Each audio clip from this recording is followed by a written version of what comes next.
Olá pessoal, tudo bem com vocês? Me chamo Lucas José, sou graduando do último período do curso de Letras Português e Inglês pela Universidade de Potiguar.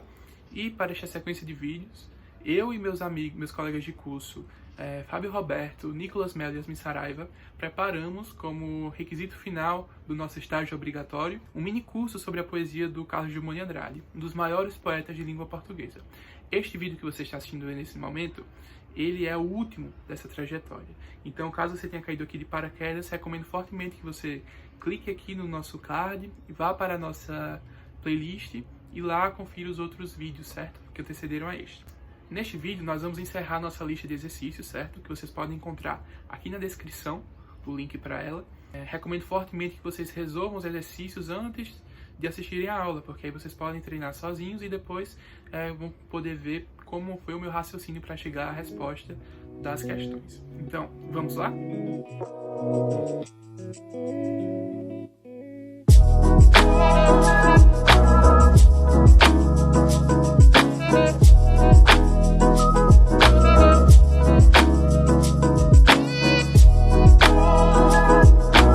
Na primeira questão aí que ficou para esse vídeo, a gente tem uns versos do poema A Procura da Poesia, que está lá na Rosa do Povo, que foi inclusive um dos poemas que a gente chegou a comentar lá na nossa terceira aula.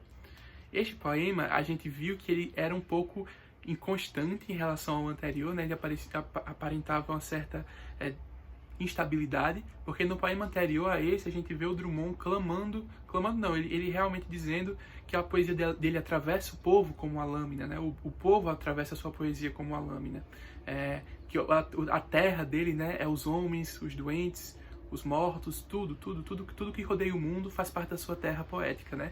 E aí quando a gente vê o poema seguinte, a gente vira a página, a gente tem esse Procura da Poesia que já se inicia dessa maneira, né? Essa questão traz os 4 versos iniciais desse poema.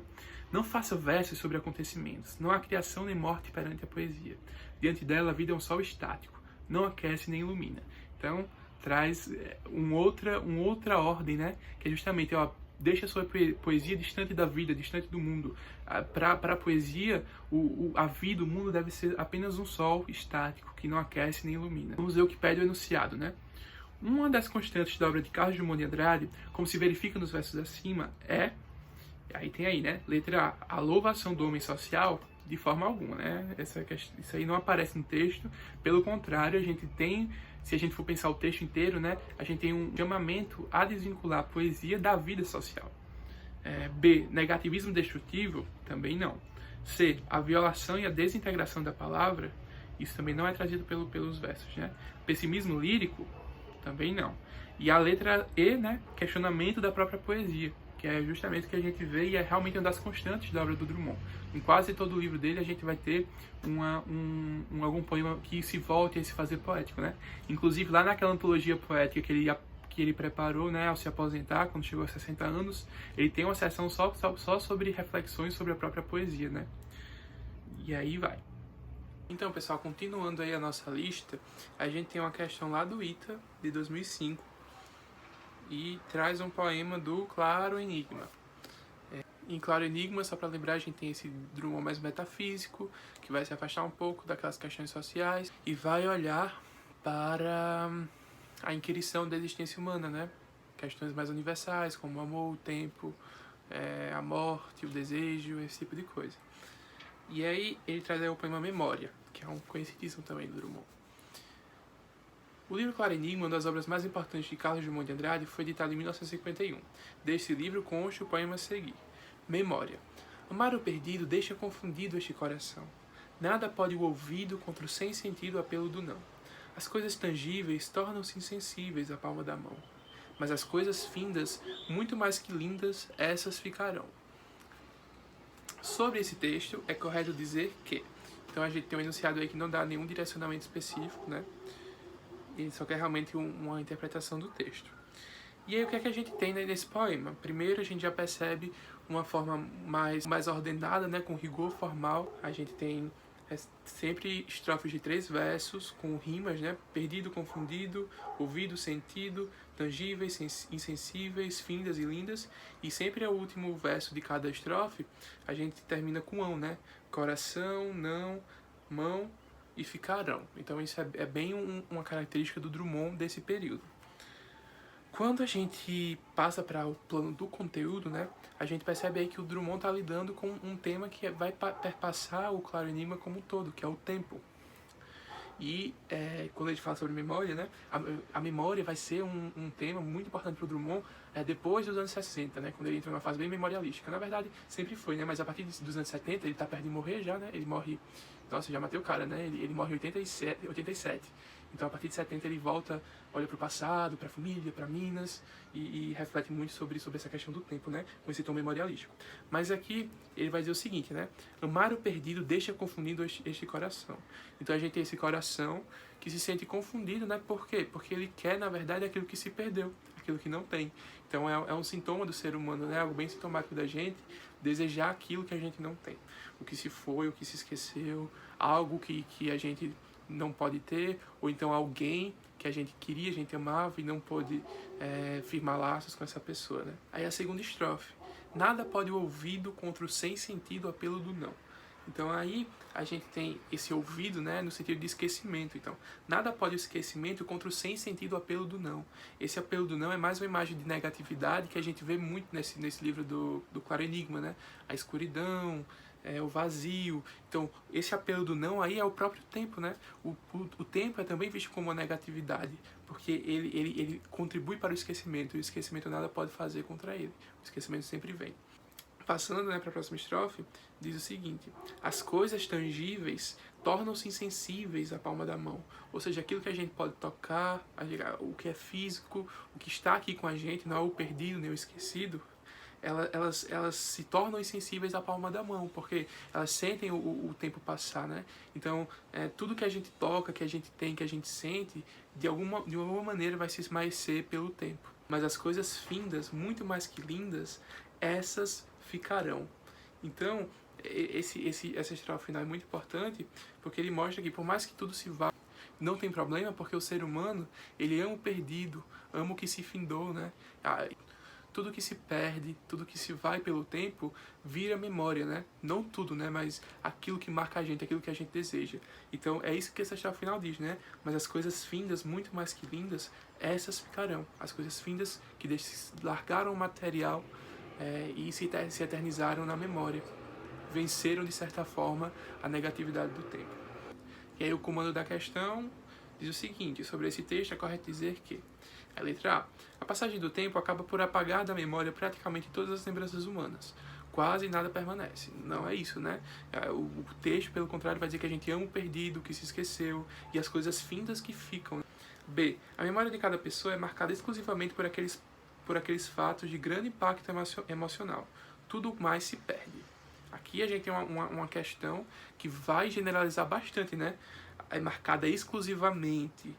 Tudo mais se perde. Esse tipo de alternativa a gente tem que ter muito cuidado, porque em nenhum momento o poema generaliza esse tipo de questão, né? Falando que é exclusivamente fatos de grande impacto emocional. Pelo contrário, né? Ele diz amar o perdido, não pode o ouvido, as coisas findas, né? Ele não está restringindo a fatos de grande impacto emocional. E a letra C. A passagem do tempo apaga muitas coisas, né?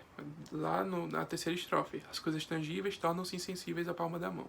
O apelo do não, o tempo que faz com que isso desapareça. Mas a memória afetiva registra as coisas que emocionalmente têm importância.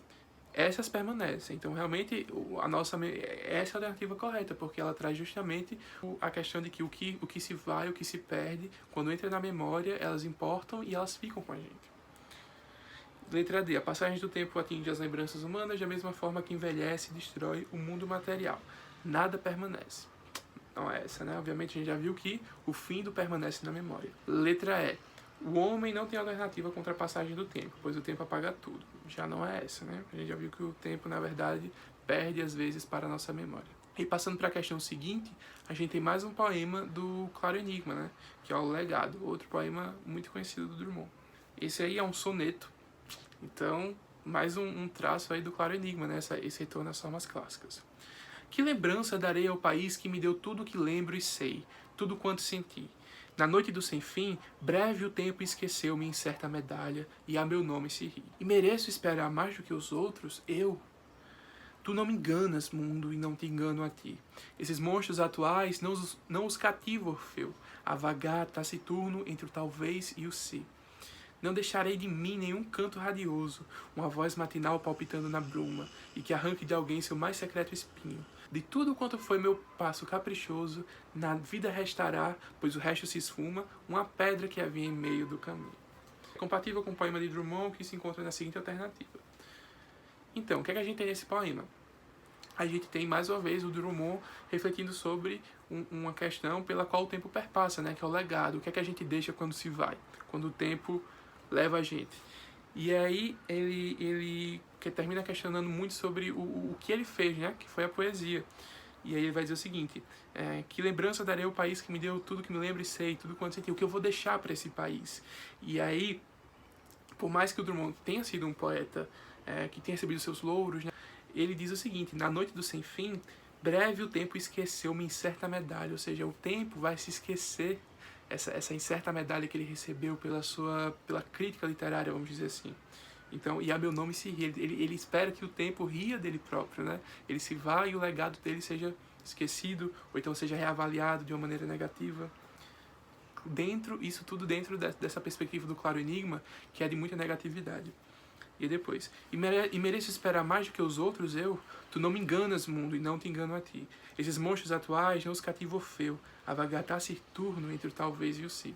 Essa estrofe é interessante porque ele traz a figura do Orfeu, né, que representa na mitologia o cantor lírico, né, o poeta. E para a mitologia, o Orfeu era aquele cara que encantava as pessoas, né, com a poesia. Só que no mundo moderno, o Orfeu, a poesia, não encanta mais, né? São monstros atuais. Então, qual é o lugar do poeta para o mundo em que a poesia não importa, né? Por isso aqueles questionamentos que vieram na estrofe seguinte, né? Que lembrança de o país, me incerta medalha, o tempo vai esquecer, e o tempo vai rir do meu nome. Porque o mundo hoje não, Orfeu não mais os cativa, né? A poesia não mais os cativa. E aí é interessante isso aqui, né? Orfeu fica, né, a vagar taciturno entre o talvez e o si, ou seja, o Orfeu está nesse território da dúvida, da incerteza, não mais das assertivas. E aí a estrofe seguinte: não deixarei de mim nenhum canto radioso, uma voz matinal palpitando na bruma, e que arranque de alguém seu mais secreto espinho. Então ele está dizendo aqui que ele não vai deixar nenhum canto que sirva a outrem, né? A poesia dele não é preocupada em conversar com as outras pessoas. Não vai permitir que nenhuma pessoa arranque o seu mais secreto espinho, né? E ele errou feio, porque o que a poesia dele faz é justamente arrancar os nossos espinhos. E aí a última estrofe: de tudo quanto foi meu passo caprichoso, na vida restará, pois o resto se esfuma, uma pedra que havia em meio do caminho. E aqui ele tira onda lá, né, com aquele poema que a gente chegou até a escutar na primeira aula: no meio do caminho tem uma pedra no meio do caminho. Só que aqui, percebam que ele muda o tinha lá do primeiro poema por havia. Então, demonstrando como nesse livro ele tá no registro maior da língua, né? Lá, quando o poema foi lançado, em 1928, né, na revista de Antropofagia, foi um grande escândalo, né? Porque você usar o tinha, o verbo ter, no lugar do auxiliar haver, para formar os tempos compostos, era o auge do coloquialismo. Então, o coloquialismo na poesia no Brasil, né, que ainda tinha muitas pessoas puristas com a língua, foi um afronto gigantesco. E aí vamos ver o que temos nas alternativas. É compatível com o poema de Drummond, que se encontra na seguinte alternativa: o poeta realiza um balanço entre decepcionado e irônico de seu próprio percurso poético, o que inclui até mesmo a referência a um dos seus poemas anteriores mais conhecidos. É exatamente isso, ele pensa no legado dele, que é justamente a poesia. E aí faz a referência ao poema lá no meio do caminho. Passando para a próxima, a gente tem uma questão do Enem, que traz um poema aqui da Rosa do Povo, Procura da Poesia, que a gente chegou a ler um trechinho, né, na aula, é aquele que ele inicia falando, não faça versos sobre os acontecimentos. Mas aqui ele traz um trechinho lá do final, que é muito, muito conhecido, né? No poema Procura da Poesia, Carlos Drummond de Andrade expressa a concepção estética de se fazer com palavras o que o escultor Michelangelo fazia com mármore. O fragmento abaixo exemplifica essa afirmação. Penetra surdamente no reino das palavras. Lá estão os poemas que esperam ser escritos. Chega mais perto e contempla as palavras. Cada uma tem mil faces secretas sob a face neutra, e te pergunta, sem interesse pela resposta: pobre ou terrível que lhe deres, trouxeste a chave? Esse fragmento poético ilustra o seguinte tema constante entre autores modernistas. A. A nostalgia do passado colonialista revisitado? Não. B. A preocupação com o engajamento político e social da literatura? Não. Esse trecho aí que ele trouxe é um trecho metalinguístico, né, que fala sobre o próprio fazer poético. E se a gente pensar naquele início do poema, que a gente viu lá na Rosa do Povo, mas que não é o que a questão traz, né? A gente tem, na verdade, uma poesia que nega os acontecimentos, né? Um fazer poético que nega os acontecimentos. O trabalho quase artesanal com as palavras, despertando sentidos novos. Vamos deixar isso aqui como pontinho. D. A produção de sentidos herméticos na busca da perfeição poética? Não. E. A contemplação da natureza brasileira na perspectiva fanística da pátria? Também não. Então essa aí é a letra C, o trabalho quase artesanal com as palavras, né? Você olhar para a palavra, chegar perto dela, contemplá-la, ver as 1000 faces que cada uma tem e aí responder a pergunta, né? Que ela vai fazer a você, que é: trouxeste a chave? Então, letra C. A gente tem uma questão da FUVEST, né? Que traz mais um poema do Claro Enigma. Tem muitas questões aqui do Claro Enigma porque recentemente ele estava na lista de um desses vestibulares. Então ele terminou aparecendo muito nas provas. Então vamos lá. O poema que ele traz aí vem numa seção do livro que fala sobre Vila Rica, né? Ali onde teve a Inconfidência Mineira. São Francisco de Assis. Então ele traz esse poema, né? Que é o São Francisco de Assis. Senhor, não mereço isto. Não creio em vós para vos amar. Trouxeste-me a São Francisco e me fazeis vosso escravo. Não entrarei, Senhor, no templo, seu frontispício me basta. Vossas flores e querubins são matéria de muito amar. Dai-me, Senhor, a só beleza desses ornatos, e não a alma. Presente-se dor de homem, paralela das 5 chagas. Mas entro e, Senhor, me perco na rósea nave triunfal. Por que tanto baixar o céu? Por que esta nova cilada? Senhor, os púlpitos mudos entretanto me sorriem, mais que vossa igreja, esta sabe a voz de me embalar. Perdão, Senhor, por não amar-vos. O texto faz parte do conjunto de poemas Estampas de Vila Rica, que integra a edição crítica de Claro Enigma. Um aspecto do poema em que se manifesta a persistência de um valor afirmado também no modernismo na década de 20 é o... Então a gente vai olhar para esse poema buscando algum aspecto que não esteja ligado necessariamente a esse momento de produção do Drummond, né? Mas na verdade ao modernismo de 20, né? Então vamos ver o que tem nas alternativas e aí a gente vai procurar depois no poema, certo? Então, ó, destaque dadas as características regionais? Talvez, né? Porque vamos pensar que ele está falando de uma arquitetura que é lá em Gerais, né? Mas vamos ver se tem alguma melhor. B. Uso de variante oral popular da linguagem? Não, não é o que a gente tem ali, né? Os poemas de Claro Enigma são bem elevados. C. Elogio do sincretismo religioso? Também não, né? Por mais que lá em 20 os autores se voltassem às diferentes religiões, às diferentes culturas do Brasil, né? Aqui, né, no poema a gente não vê essa retratação de várias culturas religiosas, mas só a do cristianismo. D. Interesse pelo passado da arte no Brasil? Vamos deixar o pontinho nessa aqui. Então a gente deixou o pontinho em duas, né? Destaque dado às características regionais e interesse pelo passado da arte no Brasil. Aí vamos voltar ao poema, né? Nesse poema, o que é que a gente tem? A gente tem um Drummond prestes a entrar numa igreja lá em Ouro Preto, né? Que antes era Vila Rica, lá onde foi o palco da Inconfidência Mineira. Lá a arquitetura é muito baseada no barroco e no rococó. E aí a gente teve essas igrejas que foram construídas pelo Aleijadinho lá no Brasil colonial. E aí o que é que o lírico fala aqui, né? Primeiro que a gente tem que ter em mente que ele é ateu, né? Ele diz o seguinte: Senhor, não mereço isto, não mereço esta grandiosidade dessa igreja. Não creio em vós para vos amar. Trouxestes-me a São Francisco e me fazeis vosso escravo. Ou seja, ele está dizendo aqui que não crê em Deus, mas olha o paradoxo, né? O Claro Enigma. Como é que você não crê em Deus, mas se refere a ele no poema, né? Você fala com ele. Então, temos aí um enigma do Claro Enigma. E aí, o que é que ele está dizendo aqui? Eu não acredito em Deus, mas essa igreja, bela como ela é, me deixa estonteado. Eu quase acredito em você, mas na verdade eu não acredito. O que eu acredito é nessa igreja, no poder da arte, no poder do terreno, né? Então, olha, não creio em vós para vos amar, não entrarei, Senhor, no templo, seu frontispício mais baixo. É lindo o frontispício, tem uns anjinhos, não sei o que lá. Vou deixar a imagem aqui para vocês.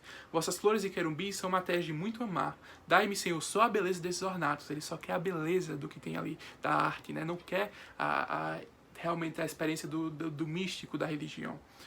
E não a alma, pressente dor de homem para as encaixadas. Mas entro, e Senhor, me perco na rósea nave triunfal. Por que tanto baixar o céu? Ele entra na igreja e sente que o céu baixou, que ele está mais próximo de Deus. Por que tanto baixar o céu? Porque esta nova cilada, né? A beleza daquela arte quase o faz acreditar em Deus. Senhor, os púlpitos mudos, entretanto, me sorriem. Mais que vossa igreja, esta sabe a voz de me embalar. Perdão, Senhor, por não amar-vos. Ou seja, mais que vossa igreja, mais do que a igreja do Senhor, esta que eu estou, este prédio físico, construído por um grande artista nacional, essa arte, né? Sabe a voz de me embalar. Perdão, Senhor, por não amá-los. Eu realmente não te amo, Senhor. Eu amo a arte, eu amo essa beleza, eu amo o belo. Então, quando a gente volta lá para as alternativas, a gente percebe que não há um destaque dado às características regionais, né? Que era que a gente tinha ficado em dúvida, porque ele está abordando um local, um ponto turístico de uma cidade, né? Lá de Minas Gerais, que foi conhecida pelos eventos históricos e tal. Mas o que temos mesmo é interesse pelo passado da arte no Brasil. Porque o modernismo de 20, né, por mais que ele tenha olhado para o passado com olhares críticos, né, o passado da arte no Brasil, ele ainda assim olhou para ele, se interessou por ele. E o Drummond aqui tem um interesse por esse passado, mas ele olha para essas obras do passado com um olhar de deslumbramento, né? Ele entra naquela igreja feita por um homem e quase acredita em Deus.